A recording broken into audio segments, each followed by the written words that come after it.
चिन्नास्वामी मैदान में आया आरसीबी का तूफान। किंग कोहली ने छीन लिया गुजरात से मुकाबला।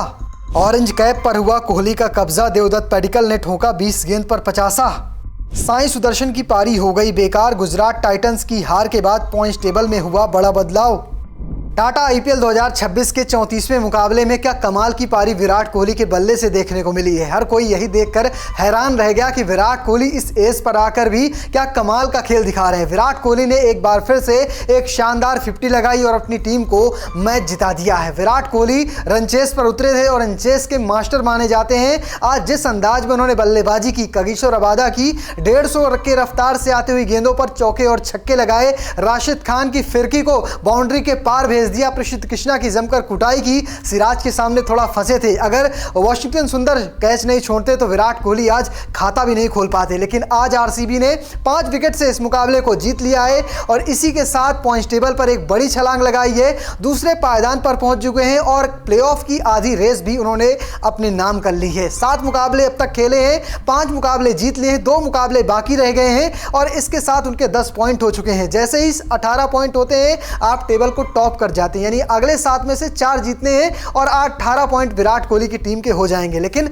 गुजरात मुकाबला हारी कहां गलतियां हो गई और विराट कोहली के अलावा किन किन आरसीबी के धुरंधरों ने प्रदर्शन दिखाया, चलिए आपको इस वीडियो में विस्तार से दिखाते हैं। टॉस हारकर पहले बल्लेबाजी करने उतरी गुजरात की शुरुआत बेहद कमाल की हुई। पावर प्ले में बिना विकेट गंवाए गुजरात ने 57 रन बनाए। 13वें ओवर में आरसीबी के गेंदबाजों को पहला विकेट मिला। 24 गेंद पर 32 रन बनाकर शुभमन गिल आउट हुए। लेकिन दूसरे ओपनर साई सुदर्शन ने 58 गेंद में शतक ठोक दिया।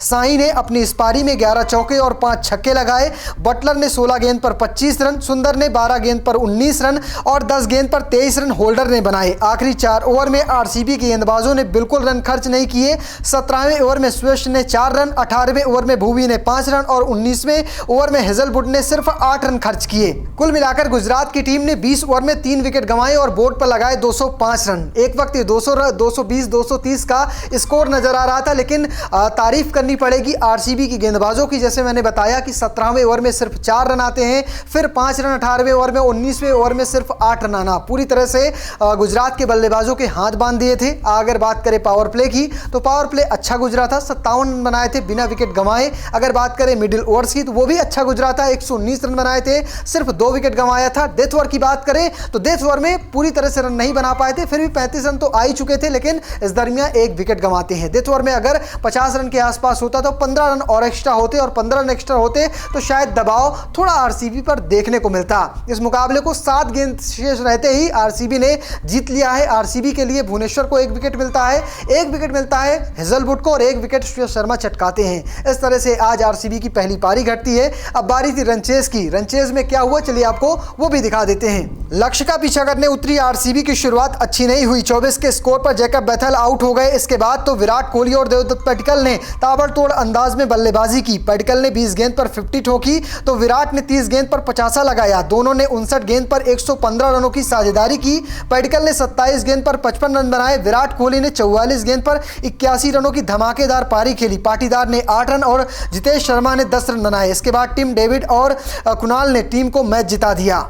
7 गेंद पहले ही आरसीबी ने इस मुकाबले को जीत लिया है। 5 विकेट गंवाते हैं और इस दरमियान कमाल की बल्लेबाजी आखिर में आकर कुणाल पांड्या करते हैं। लगभग 10 गेंदों पर 23 रन बनाते हैं, जबकि 10 रनों की पारी, एक अच्छी पारी टिम डेविड खेलते हैं। लगातार विकेट गिरे थे कुणाल और रजत पाटीदार और जितेश का, लेकिन यहाँ पर दोनों थमते हैं और फिर रन बनाते हैं, मुकाबले को फिनिश कर देते हैं 1 ओवर पहले ही। इस मुकाबले में जीत के बाद पॉइंट्स टेबल पर भी बड़ा बदलाव हुआ है, लेकिन अगर हार के कारणों की बात करें तो 2 विकेट राशिद को मिलते हैं, 1 विकेट सिराज को मिलता है, 1 विकेट चटकाने में मानो सुथर कामयाब हो जाते हैं। इस तरह से रबादा को 1 विकेट मिलता है। कामयाबी कई गेंदबाजों को मिलती है, 5 विकेट गिरते हैं, लेकिन फिर भी गुजरात टाइटंस से मुकाबला नहीं जीत पाती है। इसके पीछे का कारण है पहले ही या कहें दूसरा ओवर चल रहा, पहला ओवर चल रहा था, वहां पर वॉशी ने या कहें सुंदर ने 1 कैच छोड़ दिया था विराट कोहली का। तब विराट कोहली पहली गेंद खेले थे और उस दरमियान वो कैच छोड़ देते हैं। विराट कोहली बिना खाता खोले आउट हो जाते, लेकिन फिर विराट ने 81 रनों की लाजवाब पारी खेली, अच्छा कमांड दिखाया, रन चेस को आसान कर दिया और यहीं वहीं से मुकाबला गुजरात टाइटंस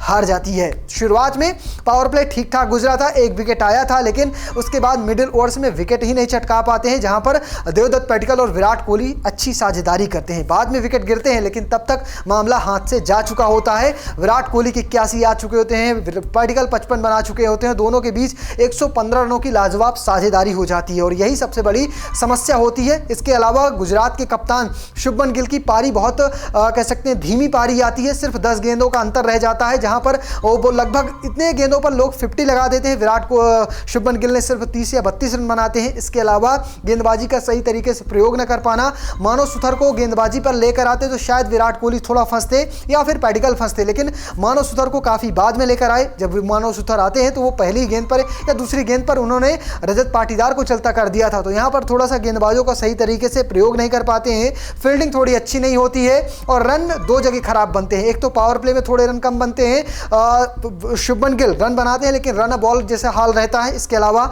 डेथ ओवर में रन ना बनना इस टीम के लिए सबसे बड़ी मुसीबत थी। अगर डेथ ओवर में रन बनते तो 230 रन बोर्ड पर होते और 230 रन फिर चेस करने में दबाव सामने वाली टीम पर आ जाता है। अगर बात करें पॉइंट्स टेबल की तो पॉइंट्स टेबल पर अभी भी 11वें नंबर पर या 11 पॉइंट के साथ पंजाब टॉप पर है। आरसीबी 7 मुकाबलों में 10 पॉइंट के साथ दूसरे नंबर पर है। 7 मुकाबलों में 10 पॉइंट के साथ राजस्थान तीसरे नंबर पर है। 4 नंबर पर इस वक्त सनराइजर हैदराबाद है जिसके पास 8 पॉइंट है। 5 पर है सीएसके, 6 पर है दिल्ली, 7 पर है गुजरात, 8 पर है इस वक्त मुंबई की टीम, 9 पर है लखनऊ और 10वें नंबर पर आती है कोलकाता नाइट राइडर्स। तो फिलहाल आपको क्या लगता है कि आरसीबी इस बार भी टाइटल जीत सकती है? नहीं, कमेंट बॉक्स में लिखिएगा और पेज को फॉलो करना, चैनल को सब्सक्राइब करना बिल्कुल भूलिएगा। धन्यवाद।